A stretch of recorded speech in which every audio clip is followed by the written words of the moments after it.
Ntaganira Felix na Mutesi Peace na abaturage bo mu mujyi wa Kigali mu karere ka Gasabo kuri ubu ngubu babyaye abana b'impanga ku mezi 5. Kuri ubu ngubu bari kwitabwaho mu bitaro byitiriwe Umwami Faisal, aho bashima ibitangaza byabaye, dore ko ubusanzwe umwana w'amezi 5 adashobora kubaho. Nabyaye abana b'amezi 5 ku byumweru 24 mbyarira muri ibi bitaro bya Faisal. Mu by'ukuri ntago byari byoroshye, ariko icyo nshima Imana yabanye natwe, ikoresha abaganga umunsi ku munsi. Ndabashimira cyane abaforomo bo muri NICU babanye hafi y'aba bana, babitayeho, bakoze ibishoboka byose. Ibyo bagombaga gukora barabikoze nk'abana b'abantu, ariko kurema no kuwiteka. Ndashima. Abana bameze bate? Abana bameze neza, bageze uyu nguyu mfite n'umuhungu ageze ku biro 290, aronka neza, aranywa, ameze neza nta kibazo. Bavuka bari bafite amagarama angahe nibo bize?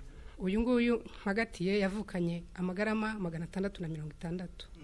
Ubu ageze ku biro 290. Ese uko wabyumvaga wari uzi ko ibi bisanzwe bimeze bite? Mu by'ukuri jewe ntago nari nzi ko ibi bibaho.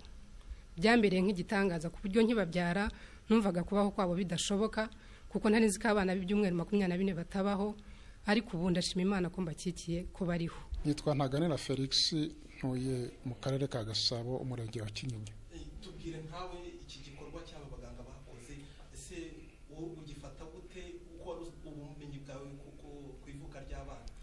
Ngiye nkurikije uko nayibonaga nuko nabyumvaga mbere, ntago amahirwe yo kubaho kwabo byashobokaga, ariko kugeza ubu noneho nemeye yuko bishoboka kuko mbareba, kandi hashize amezi 3 n'igice. Ibi rero uko mbifata mu rwego rw'ubuganga mu Rwanda aho bugeze, nibinyereka yuko cyangwa bikerekana n'abandi yuko urwego rw'ubuganga mu Rwanda rukataje mu bumenyi, mu buhanga, mu murava n'ibindi bijyanye n'ubuhanga bitandukanye. Uhoruza kubareba bameze bate? Baraho cyane rwose, ku buryo nk'ubu uyu nguyu mfite agejeje 1.5 kg, undi afite ibiro 2.90.